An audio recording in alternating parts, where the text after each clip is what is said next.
Good morning and good afternoon. Welcome to another episode of Before Coffee. It is our Thursday's 13 episode. That's right. If you like lists of not 10 things, but 13 things, this is the show for you. Roger has a 13 list that pose questions. Songs that pose a question in them. Not in the title, but in the actual song. For you today. 13 more of those, because we've had that list of 60, I think, or something. There's so many songs that have a question in them. This is Before Coffee, the father and daughter comprehensive news of Planet Earth podcast, where we look up our stories 10 to 15 minutes before we started. We've just got caffeine, we've just woken up, and we've got a special third person today, Roger's eye patch. So make sure you give him some love, give him some support, and let's get started with our headlines for today's show. Today on Thursday's 13, Ofcom launches investigation into 34 porn websites over new age checks in the UK, and 6th strongest earthquake on record, an incredible 8.8 magnitude, triggers tsunamis and a volcanic eruption. Australia launches its first orbital rocket and it fails. 18 countries apply for EU billions as Europe seeks to provide for its own security without the US. And Canadian teen visits Ukraine to support efforts to recover children taken by Russia. And on Thursday's 13, we're going to ask 13 more musical questions. In my culture news, Copenhagen ever after. Why are foreign couples flocking to Denmark to get married? And it's National Mutt Day, so most dogs are mutts, right? So yeah. Love I'm up not your rich. pet. I don't It's the have last purebred. day. It's the last day of July, July 31st, 2025 on Before Coffee.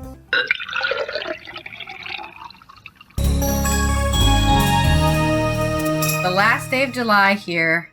Summer is slowly ending. It's all over for us now. Not really, but just another hot day here. I don't know what the hell to tell you. yeah, I mean it's. I don't miss pretty winter. I don't gloomy miss here. winter, but at least I can go outside. Even when it's cold, outside and it's hot is ridiculous. You can only get so naked. I guess we just have different bodies like that. Mm-hmm. Tell me that when it's 120. Okay, I will. I don't know if it'll ever get that hot here, but I'll let you know. It might. Okay. I'm always cold all the time. Even when it's hot, I'm cold. In the wheel, so I know what to do, because we got to get this show over with. Omlin misses her lower electric bills. Let's roll the segue. Yeah. Those are dumb. If you live in the United States, you're never going to get a low bill on anything ever again, because fascists are in charge, and they conned you into thinking they're going to lower prices. Ha ha ha. All right. Well, we have bad pun for our first segue. And my first story is about Okay, good. porn sites. We talked about France and their porn sites when they were trying to pass a new age check law, and then they kind of Pornhub called their bluff and said, you guys are being censorship, so we don't care. And so they were able to get through. But this is actually come out of the UK. This is by Andrew Griffin on The Independent.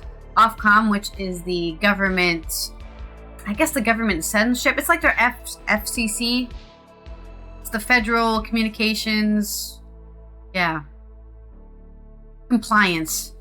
Ofcom has launched investigations into the compliance of 4 companies which collectively run 34 pornography sites with new age check requirements under the UK's Online Safety Act, the regulator said.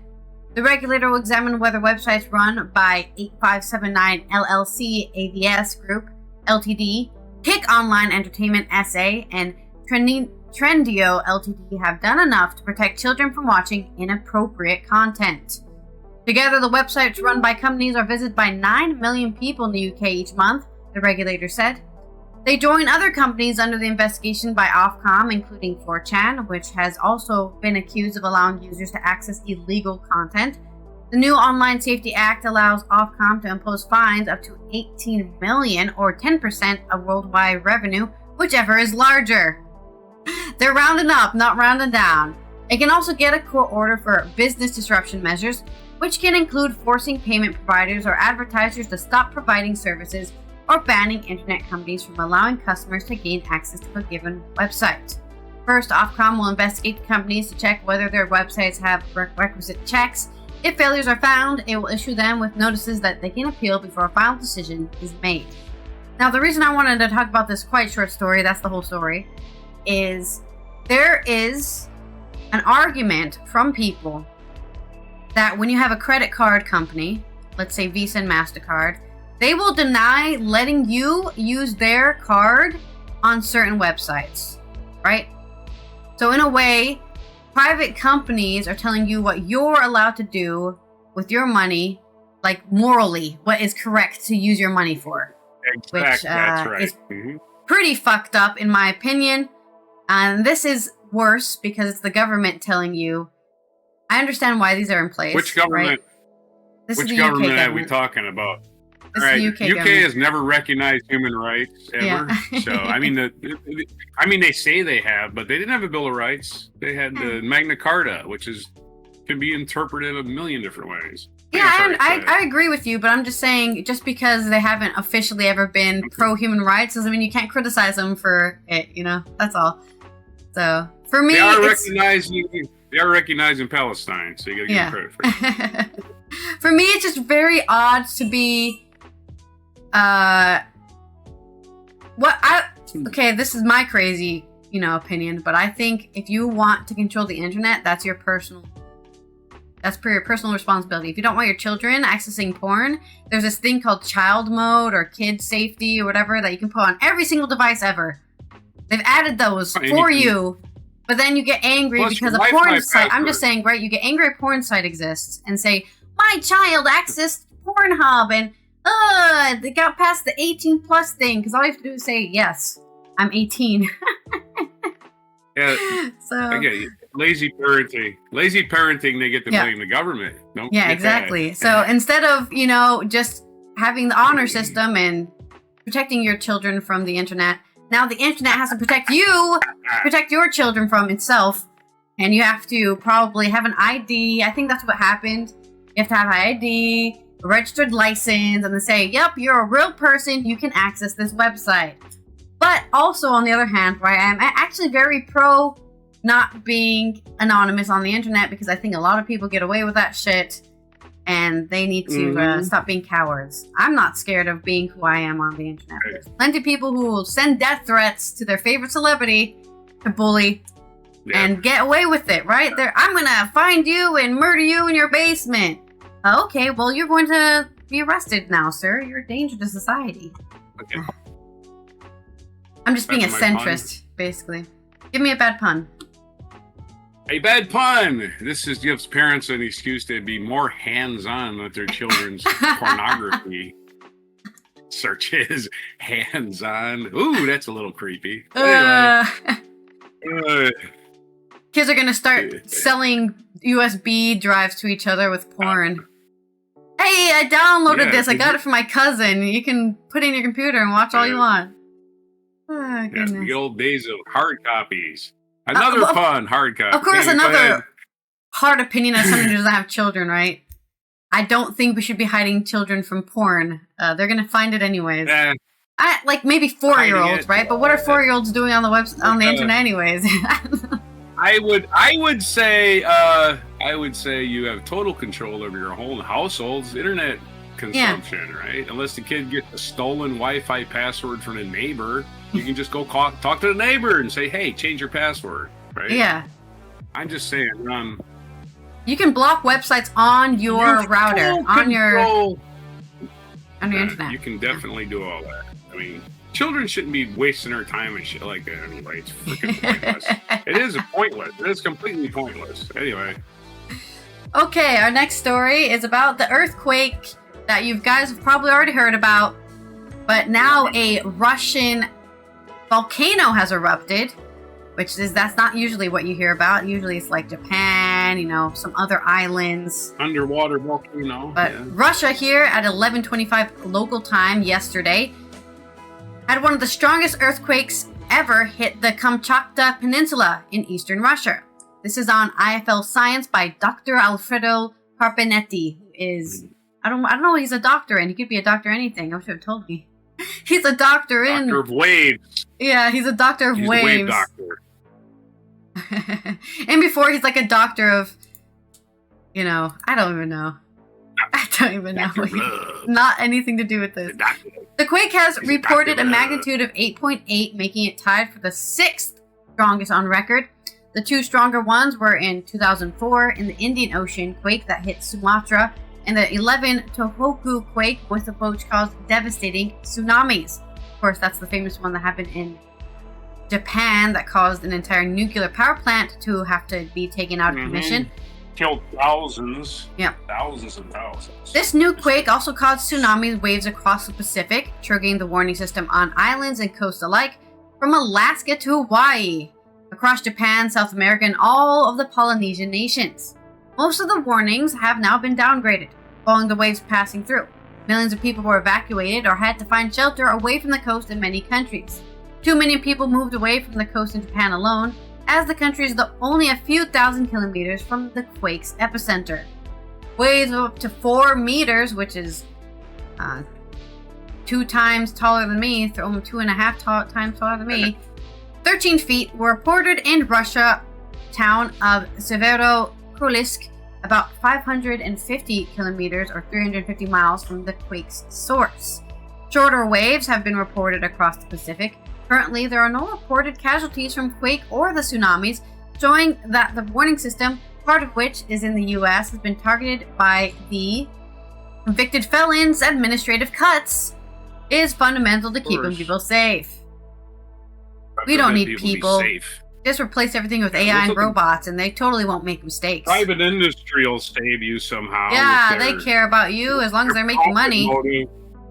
The quake is one of the many that happened across the Pacific Ring of the Fire, the 40,000 kilometer long or 24,854 mile horseshoe-shaped tectonic belt around the Pacific Ocean. 75% of all the world's volcanic activity and 90% of all earthquakes, including all previous strongest quakes, happened along this path.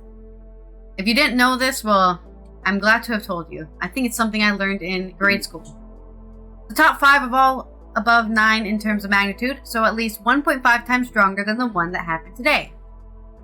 Magnitude is a logarithmic scale, so every integer represents an increase of 10 times, similar to decibels, which we learned about that on the show a couple months back.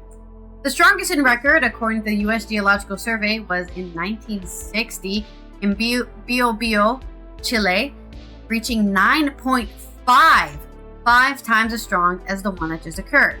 Then there was the Alaska one in 1964 at 9.2, followed Sumatra, Tohoku at 9.1 each, and another quake in Kamchatka back in 1952 at 9.0. Darn, didn't break the record this time, and that's a good thing. Darn. Not the record we want. 2 other quakes have been reported at 8.8, one off the coast of Chile in 2010, and the other one off the coast of Ecuador in, hear this, 1906. Now that is the oldest one we've talked about so far. It has also been reported that Klyushevskaya Sopko volcano, also located in Kamchatka Peninsula, began erupting yesterday shortly after the earthquake. Just a small little earth burp. You gotta release the gas. That's what most earthquakes are, really, is just sliding, slipping, and burping. Even the Earth, and that's more proof the Earth is alive, living, and trying to survive this hot, hot planet. Give me a pun. Yeah, well, I don't think the below surface cares how hot the planet is above the surface. My pun is, as soon as I heard there was a tsunami on the way, I got on the internet, looked at all the live cameras, and watched all the people rushing to get off the beach. Get it? It was Russian earthquake. All right. On to the next story. And our pun, or whatever, our spin of the wheel. There we go. For your pun. Our next segue is alliteration headline. Alliteration headline, Australia And it doesn't have to start with Australia, but it's about Australia trying to get into space. This is from space.com. Australia's first orbital rocket, Gilmour Space's Iris, fails on historic launch. This is from Mike Wall. Australia now has a homegrown orbital launch attempt under its belt. The company Gilmour Space, not named for David Gilmour or the Gilmore Girls, I imagine. The company Gilmour Space notched that milestone today, sending its first Iris rocket, that's E-R-I-S, Iris, rocket skyward from the Bowen Orbital Seaport in coastal Queensland around 6:35 p.m. or 8:35 a.m. Greenwich time. Iris didn't get very far. The rocket began sliding sideways shortly after rising off the pad. Problem. That's not good. Yeah, they didn't have it stabilized on the ground. Looks like well enough. Crashing back to Earth just 14 seconds after liftoff. It looked a lot like the third orbital launch attempted by California company Astra, which featured a similar sideways slide off the pad in August 2021. Maybe should have studied that one, huh? And said, hey, what the hey do wrong? All right, this is really bad. The outcome was far from unexpected. After all, it's rare for a rocket to ace its first ever liftoff, and Gilmour Space was not banking on a full success today.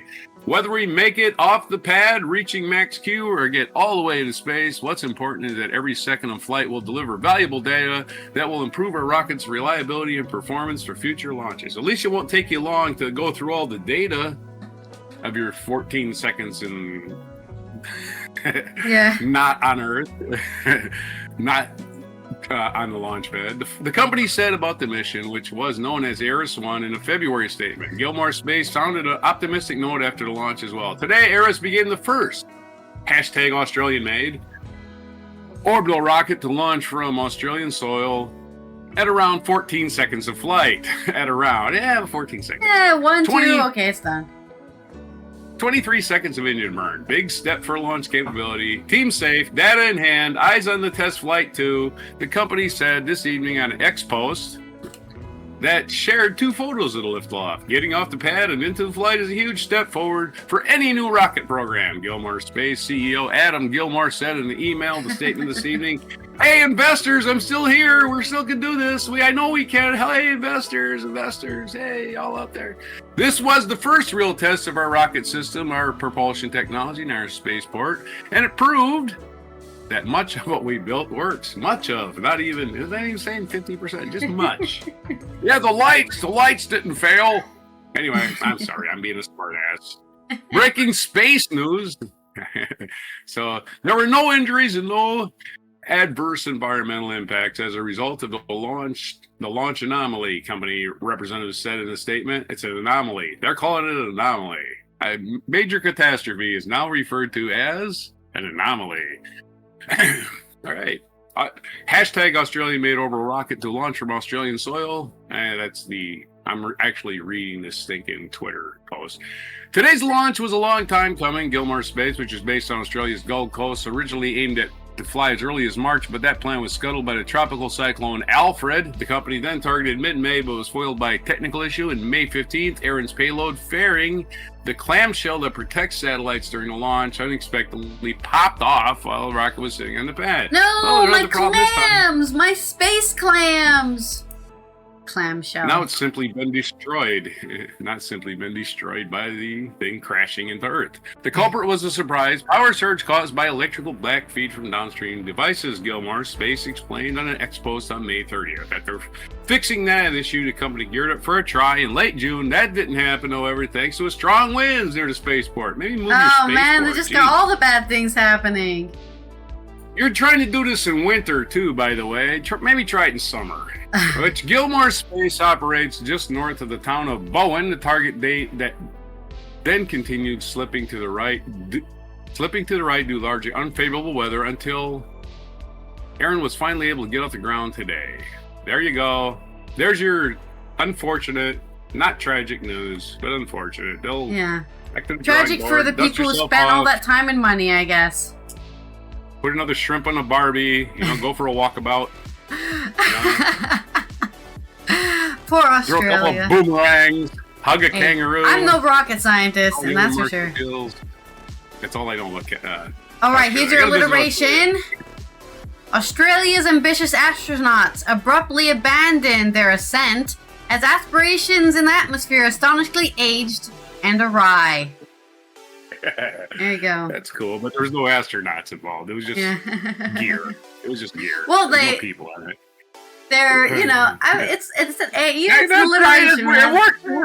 It works for the headline. I was being pedantic. You're spin the wheel for my silliness so we can get this done by 11:30 somehow. I don't see how that's possible, but we'll see. Spin the wheel. Spin the wheel. I don't got another story, so spin the wheel. I've already spinned it. I know you can't see what's happening, but I have to wait for it to actually spin. Hypothetical. My next story is coming out of the EU, I guess. 18 countries applied for EU billions as Europe seeks to provide its own security without the US. This is on AP News. Coming out of Brussels, 18 European countries have applied for billions of euros from a new defense fund aimed at helping Europe provide for its own security. The bloc's executive branch said yesterday on the 30th of July, with Poland seeking more than a third of the money. Well, Poland is right there next to Russia, so I don't blame them.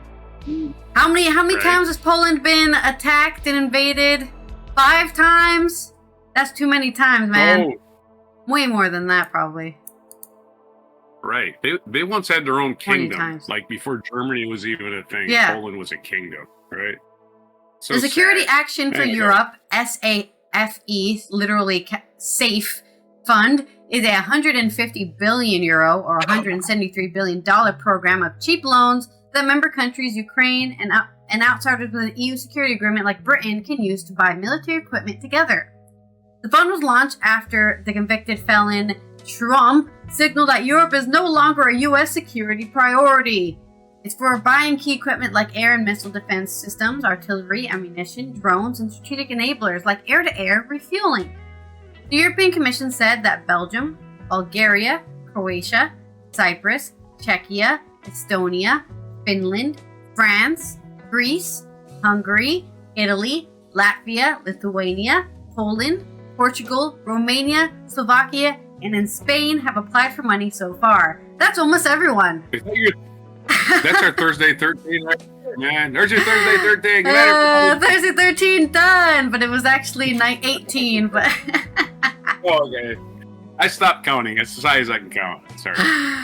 They have requested for at least 127 billion euros, 147 billion dollars in total, it said. Reminder that the fund is 150, so that only leaves around 30 left for anybody else who wants some money. Polish Defense Minister, here's a name I can't pronounce, and I apologize to my Slavic humans. Władysław Kosiniak-Kamysz says on Tuesday, which was the 29th of July, that his government has identified defense projects worth around 45 billion euros, or $52 billion, but that the amount it receives depends on how the Commission allocates the funds. So they will plan accordingly to whatever free grant. It's basically a military grant they're getting from the EU. Countries using the funds are urged to buy much of their military equipment in Europe, working mostly with European suppliers. In some cases, the EU help to cut prices and speed up orders. Wait a minute! This is exactly like if you were to have, what do you call it? Social welfare. This is social welfare, right? Oh my god. Social welfare. And this is almost exactly what you say about social welfare, right? You give people money, and then what do? They spend it on the local economy. That's exactly what they're saying. We're going to give you money. Please buy from European suppliers so that we can bolster our own military economy. And then what happens? Those military complexes get better, and then you really don't need to rely on the U.S. anymore because you can have just as much of a robust military complex as the U.S. does, which I know they spend like $10 trillion every year on it, but it takes a while to get that high, okay? You can't just start spending trillions of dollars on a military complex. It's not there. You don't have the suppliers, you don't have the factories, you don't have the workers, to build all that stuff yet. The supply. You end up like Russia. Yeah. Earlier this month, 15 EU countries were also permitted to use a national escape clause to allow them to spend more on defense without breaking the bloc's debt rules. U.S. allies in Europe are convinced that President Vladimir Putin, dictator Vladimir Putin, could target one of them if Russia wins the war on Ukraine. The safe fund and budget leniency are aimed at preparing Europe to defend itself from attack by the end of the decade, but even EU governments concede that this is an ambitious target.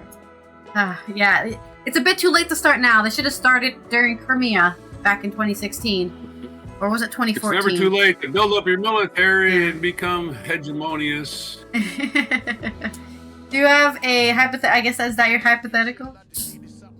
No, my hypothetical is, what if Poland was still part of the Soviet Union, right? What if Lech Walesa was never like a person and the Soviet Union is still around? What will we all be doing right now, right? Probably be part of it, to be honest. No. East Germany would have become all of Germany. Who knows, right? Maybe. I think we would have fought for Germany, probably, and that would have caused another world war, right? Which is why it was the Cold War to begin with. Yeah, but again, when the fall of the Soviet Union had very little to do with the United States, it had more to do with their stupidity than anything else. And just human mistakes. As we say, the three people definitely had way more to do with the fall of the Soviet Union than Ronald Reagan, who took credit for it somehow. Lech Walesa, the Pope John Paul II. I mean, what I learned during my bachelor's degree is that one of the reasons they collapsed was but I'm because... not finished with my point yet. Oh, sorry. I'm not finished with that. I named two people. The third person is Osama bin Laden.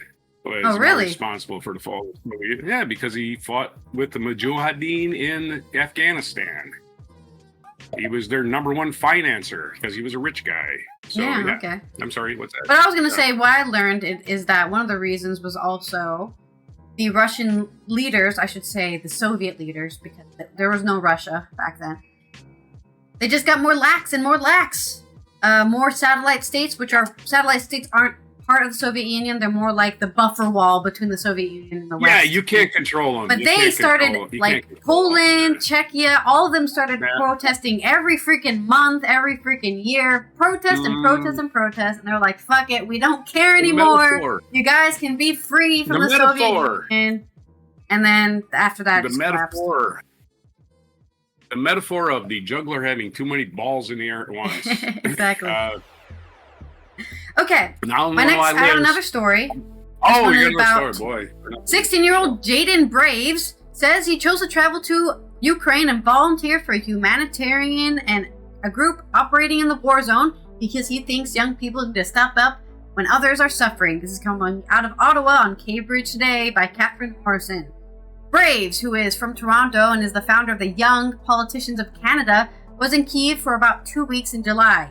He told the Canadian press he was there to support the organization Save Ukraine, which organizes rescue missions to return Ukrainian children taken by Russia, which we've talked about. They take children to Russia to keep them safe, delete their passports and any ID, and then you're Russian now. Start learning. Yeah. Here's some propaganda and brainwashing. This kind of pushed me to come to war zone for the first time, he said. I think it's about totally humbling yourself and saying you're prepared to do, put yourself at risk for something that you understand is so important to the greater good. A team of experts at Yale University has estimated that as many as 35,000 Ukrainian children may be held in Russia in occupied territories. It is feared that many have been taken by Russian forces and sent to military camps or foster care and have been adopted by Russian families, just completely separated, alienated, and then you're Russian now, you better speak Russian, you're probably getting beaten too, slapped with rulers. Okay. Ethnic cleansing, man. Graves said that while he was in Ukraine, he met with Canadian and Austrian ambassadors and other officials to see how countries like Canada and those in the EU can support Ukraine, especially in the wake of U.S. cuts to overseas aid. It's just about slowly figuring that out. How can we be successful in ensuring Ukraine wins, ensuring that 30,000 kids that have been wrongfully kidnapped are experiencing sexual abuse and are experiencing militarization and brainwashing can be brought home, Braves told the Canadian press on Tuesday, the 29th of July, from the basement of the Intercontinental Hotel in Kyiv during an air raid alert. Braves said he also attended an anti-corruption protest in Kyiv, met with young people who have been rescued by Save Ukraine to hear their stories. He said he spoke to people from England and New Zealand who are in the country doing humanitarian work. The Government of Canada website says Canada has committed $6.5 billion in military assistance to Ukraine since the beginning of 2022. It also says Canada has allocated more than $585 million to development assistance and $372.2 million in humanitarian assistance to Ukraine and neighboring countries. Brave says he will be working to figure out how Canada can effectively roll out the support for Ukraine. Before heading to Kyiv, he attended various conferences in other European countries for about a month, including UN Ocean Summit in Nice and the GLOB SEC Forum in Prague. He said he also visited Cambridge, UK to work on data projects in Georgia to deliver lectures and host a campus leadership camp. He's really putting all the work in here, Braves. It was a long 17-hour train ride from Poland. He said while he stayed in an apartment most of the time in Kyiv, he spent 2 nights in an underground metro station filled with civilians sheltering from Russian airstrikes. Brave said his being in Kyiv allowed him to learn about the incredibly vibrant Ukrainian culture and the country's strength, and maybe how they deserve to exist. Oh no, they're people too?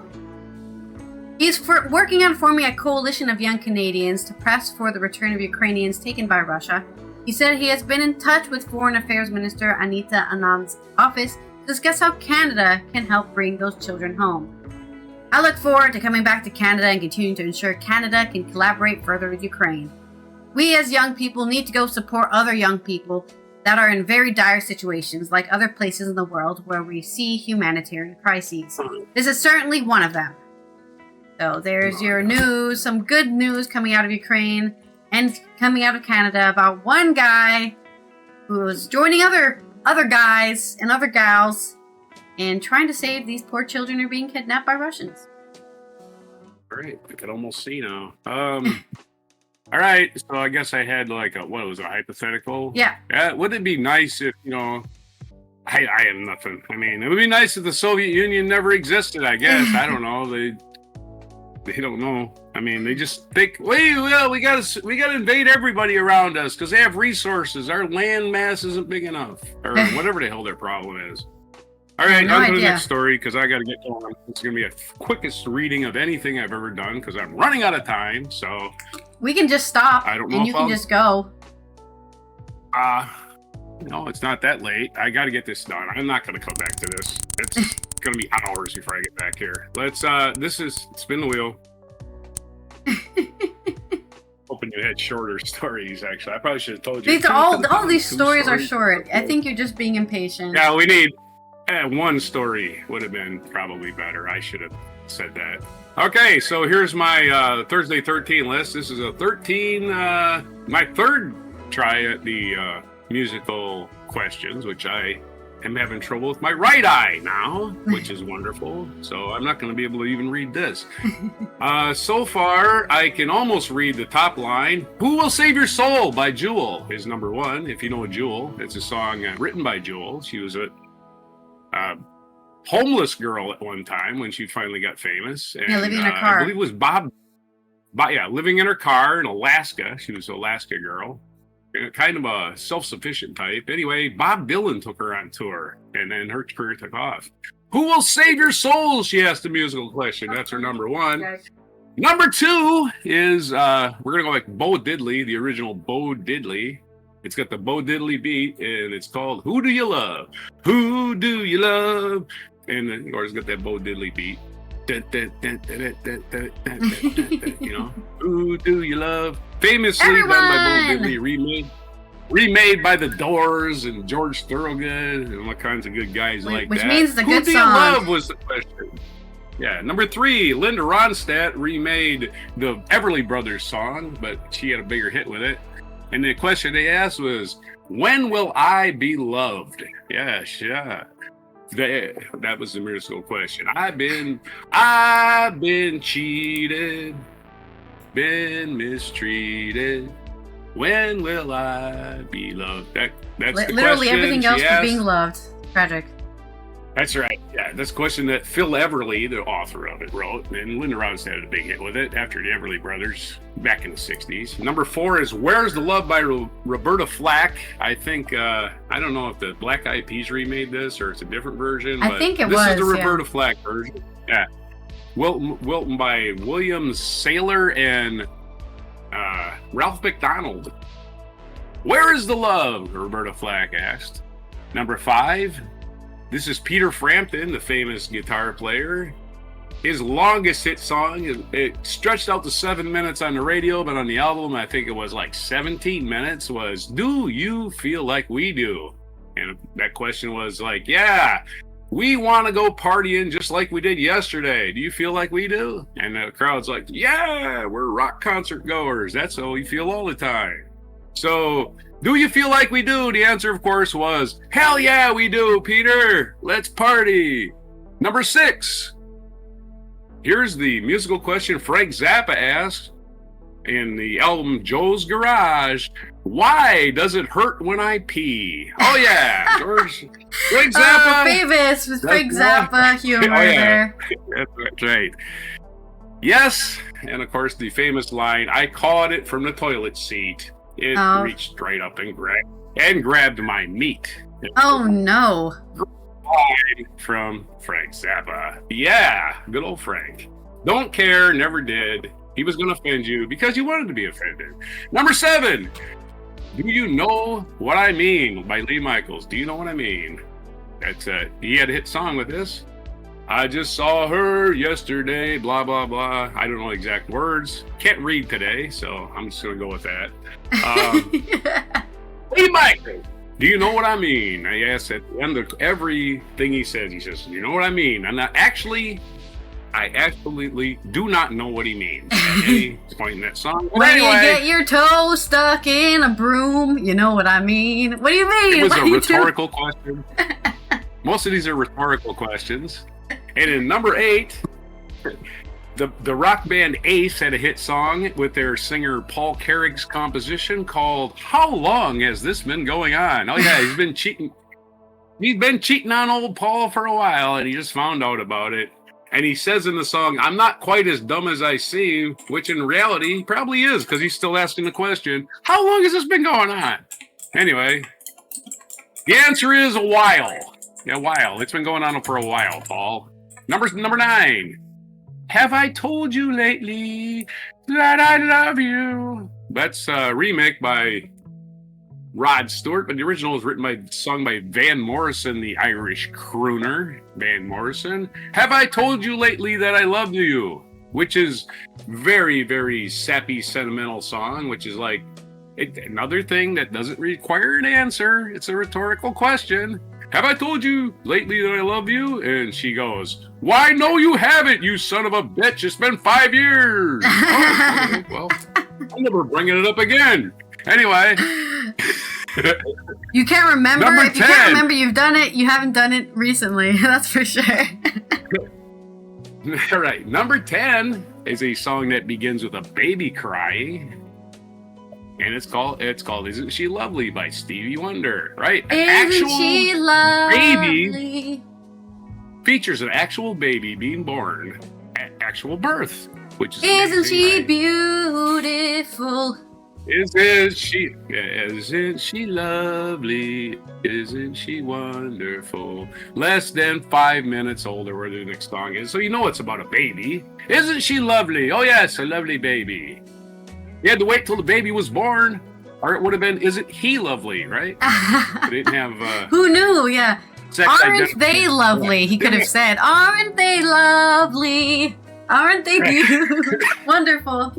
This is one of the great songs from Songs of the Key of Life, Stevie Wonder's double album. Number 11, How Will I Know? Written by George Merrill and Shannon Rubicam or something like that. Sung by Whitney Houston. How will I know? How will I know? How will you know, Whitney? You will know when you know. That's when you'll know. I guess she's wanting to know, how will I know if he really loves me? I guess I don't know the answer to that one. Number 12 is an old 50s doo-wop song by the Magnetic Fields. It was written by a member of the band, Stephen Merritt, and the song is Stephen Merritt. Who wrote the Book of Love? You know that one. I wonder, wonder, wonder who wrote the Book of Love. You know that song? A doo-wop hit. It was a big doo-wop hit, maybe the biggest doo-wop hit. But yeah, there you go. The Book of Love by Stephen. And they're still asking. Yeah, they're still asking, who wrote the Book of Love? Even Don McLean asked it in American Pie. It's in the second verse. Who wrote the Book of Love? Do you believe in God above, if the Bible tells you so? So yeah, he references that song in American Pie, if you know that song at all. Number 13 and the last one. Dionne Warwick singing a song written by Burt Bacharach and Hal Davis. She asked the question, do you know the way to San Jose? And of course, the answer is, that's your yeah, last I one. do. Yeah, do you? Yeah, you gotta take I-35 south, and then you're gonna get there. And your I-35 runs through the center of America. That'll never take you there. It could though. No, it could lead. It depends where you are. If you're you make a left in Nebraska and get an I-80. Yeah. Yeah, you'll eventually get to San Jose. I know my interstates.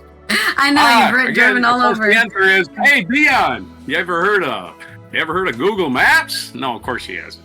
Yeah, at least I didn't. At least I didn't say the wrong number. Imagine if I said like I-2 or something, Interstate 2.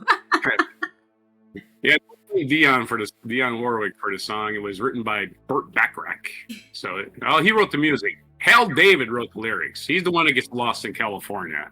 Oh. Unless they're talking about a different San Jose. There's different San Jose's. Yeah, I thought there was one in Texas. Yeah, there's probably one in every South American country. I mean, Jose is a pretty. He's a famous guy. One in every Caribbean island. Yeah. There's probably a San Jose in Colombia. You know what I'm saying? Spain, in Portugal. Every country. Yeah. Anyway, there's a different way to San Jose. No matter where you are, let's wrap it up. Next story. Okay, my metaphor for you is, of course, a lot of these questions are like a boomerang. They're asking you so you can look into yourself and say, wait a minute, this is asking about me. Yeah, and you're going to speed read the next story. Otherwise, okay, I'll try my best. Let's roll the segue. All right. Which is very fitting that all those songs are about love. Give me a mixed metaphor about why people are going to Copenhagen in order to get married. Yeah, very fitting with our list today. And also another question we're going to answer. This is on Euronews Culture by David Marquand. Couples who are tired of complex bureaucracy and don't live in Denmark are increasingly getting married in the Scandinavian country, prompting some to dub Copenhagen the Las Vegas of Europe. Here's why, and the reason why locals aren't too thrilled about the situation. Too much wedding parties, I think. Great for the making money. Shotgun weddings don't have to rhyme with Las Vegas anymore, as Denmark has become the European and global hotspot for fast weddings. Couples from all over the world are flocking to Copenhagen to get married, as the lack of red tape compared to other countries has led some to brand the capital as the Las Vegas of Europe. Anita Okelis Burke Thompson, who heads the marriage department at Copenhagen City Hall, reveals that approximately 8,000 wedding ceremonies took place last year, with more than 5,000 involving couples who weren't Danish residents. That's almost doubled what we saw 5 years ago, she notes. They come from all over the world. So what gives? Unlike other European nations, Denmark does not demand birth certificates or evidence of single status in order to obtain documentation permitting marriage. Nice. Wait, does that mean you could just get married to a 14-year-old? Wait a minute. That's a bit worrying. That's big of me. Oh, yeah. You look very young. No, I'm 18, I swear. And that marriage can take place within a 4-month period. Denmark's family law agency processes applications for a fee of 2,100 kroner, which is 282 euros. You can do the USD yourself, and delivers a marriage certificate within 5 working days, provided couples meet the criteria, i.e., those not residing in Denmark can simply show a passport or a tourist visa. Okay, so they do still have to be 18, I think. Hey, this says you're born in 2016. You can't get married. Authorities may occasionally request civil status certifications when divorce documentation fails to clearly demonstrate finalized proceedings. Other than that, and especially compared to other countries, it's a very snappy affair. For sake of comparison, let's look at France. In the land of passion and romance, you need to fill in a marriage file and build your marriage record according to Service Public website. You need to provide the original and a photocopy of documents like your identity card, passport, or driving license, as well as a proof of domicile or residence dated more than 1 month. That's not even that long! And if this is just both partners are French, if you or your future partner are foreigners, the City Hall may ask you to provide documents specific to your nationality, like a certificate of custom or certificate of celibacy. Oh, ugh! Gross! If you happen to be divorced, you'll be asked a final divorce decision or a family booklet corresponding to the former union with the mentioned divorce. The family record book is delivered to newlyweds on the day of the wedding. When all that is sorted, witnesses also need to provide some information of their own, including date, place of birth, occupation, and their very own ID.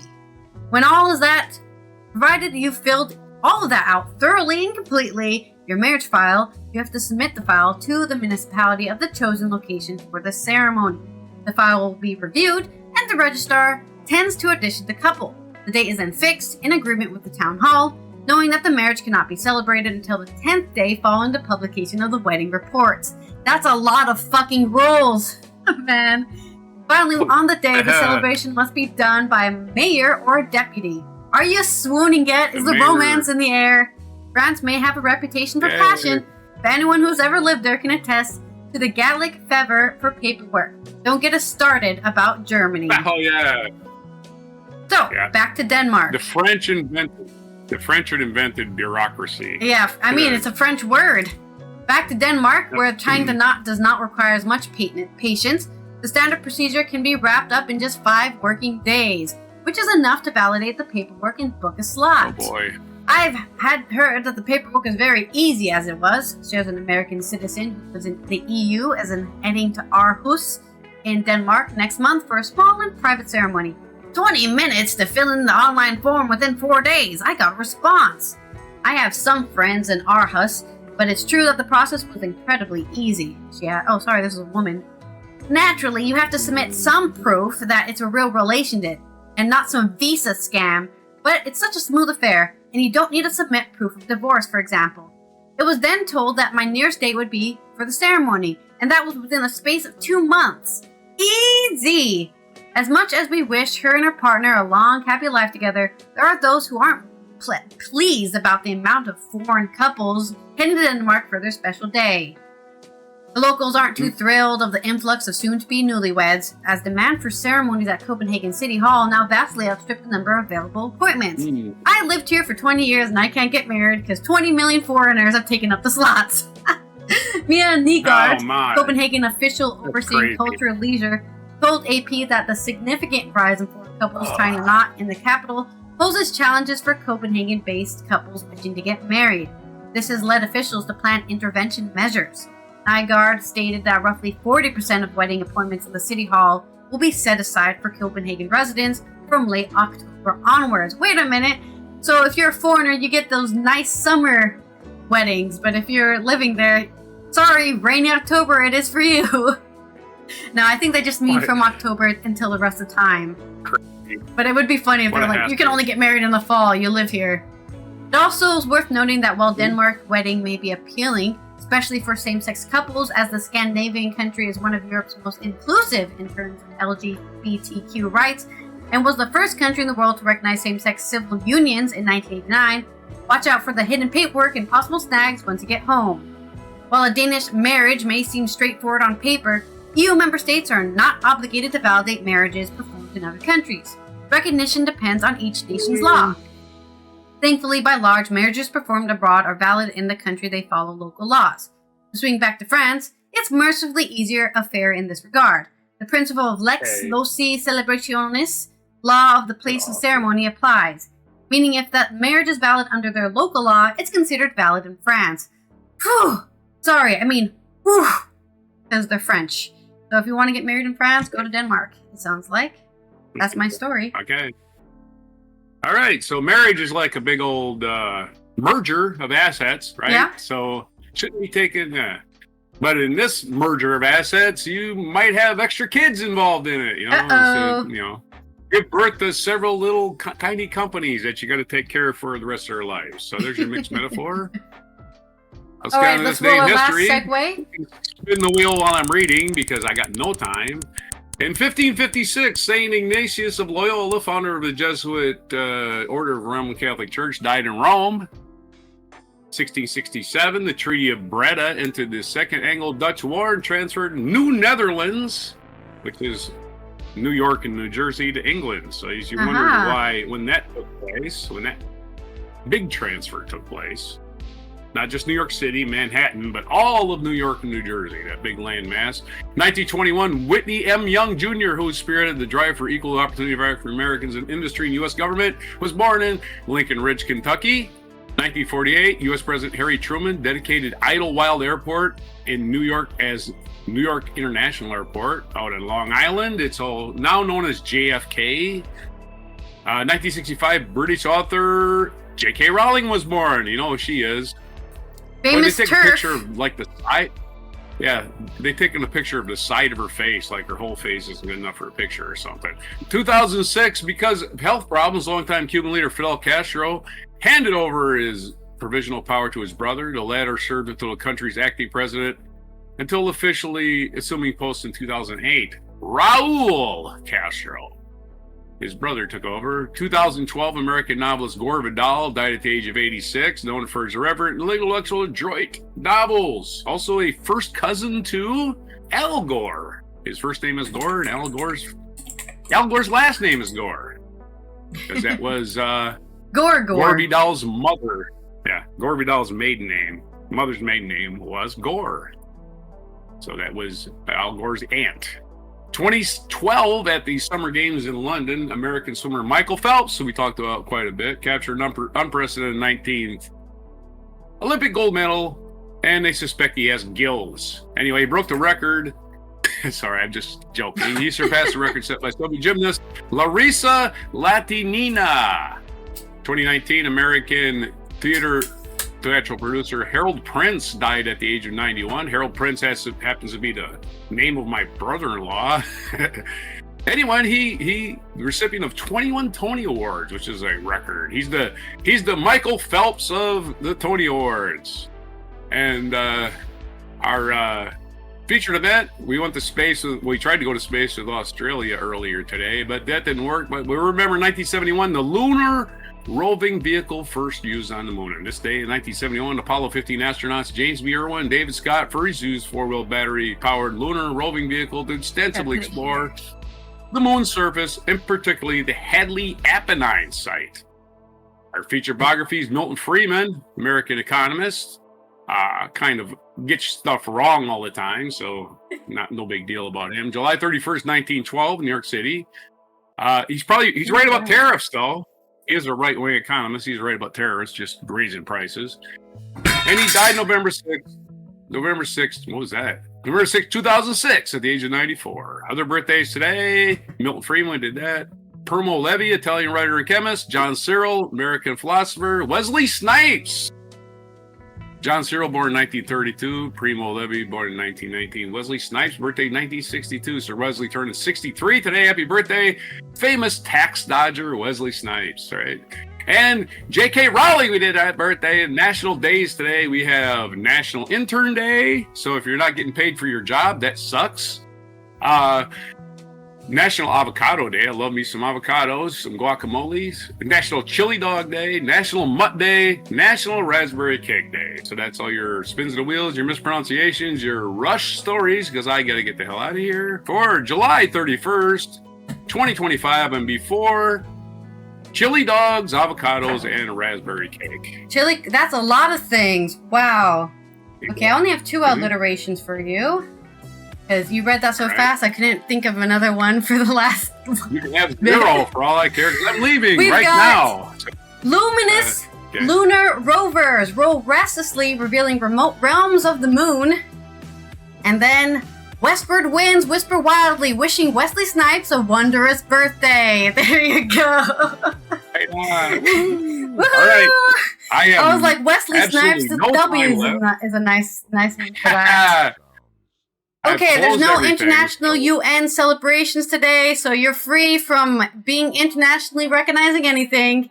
We will see you tomorrow for the Friday news dump. We're going to give you all the news you need to hear before the weekend. Subscribe, support us on Patreon if you can, like the video, and here is our mic drop moment. Welcome to this guided tour of Ofcom. I'm still on screen for now. My name's Craig. Today I'll be taking you through the majestic Good thing there's subtitles because she's very Scottish. The oh yeah, she's hilarious too. She does a lot of these videos. This is just one of them. You gotta watch the one on Stirling Castle. Without an E. Yeah. If it's got an E in it, that means it's Irish. And if okay, that's good to know. It means it's American, and it means it's push. We have been distilling whiskey here for hundreds of years because, as I'm sure you could tell when you arrived this morning... People always say that about Americans, that they make things weaker. Coffee, whiskey, everything. And noted for its peaty flavours, which is another way of saying it tastes like mud. I love mud. Did you not eat mud as a kid? Giving an extra oaky, woody taste to your muddy. So it tastes like your muddy drink with some wood in it. Myself, I like a Tennent's on a hot day, and on a cold day, a slightly warmer Tennent's. And now the part of the tour I'm sure you've all anticipated. It's the sampling, so please take a wee breath. Let's get drunk at the whiskey give it a sniff, distillery. Nod sagely like you know what you're talking about. Pretend you like the taste. Commit to buying a full-size bottle in the gift shop for £75. Hell yeah! Wow! That bottle will then sit unopened in your house for the next 40 years because you paid £75 for it, so you're not drinking it. And then you'll have to pay your children, and they won't drink it either. Or they'll spill it on the floor. They'll just get smashed, and then, oh damn. The government is charged with clearing out your child's house after they die, a hoarder surrounded by 40 cats. I can see there's some youngsters on the tour. Of course, they will not be allowed to sample. I will take those away. I don't like drinking the whiskey, really but I funny. will. All right, I gotta go. Thank you for visiting the distillery today. If you want to buy any whiskey, she drank all some in the gift shop. What? She's had a few samples.